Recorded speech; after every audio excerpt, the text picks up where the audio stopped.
আমাদের ছোট্ট সোনামণিদের। এবারের বিশেষ আকর্ষণ আমাদের সেই কাঙ্ক্ষিত সঙ্গীত শিল্পী, এটা স্যারকে বলার জন্য বিশেষভাবে অনুরোধ করছি।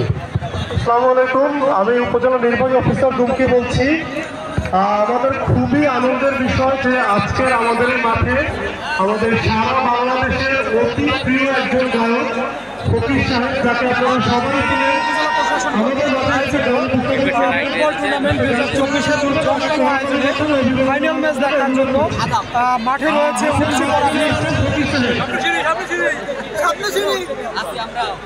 আমরা প্লেয়ার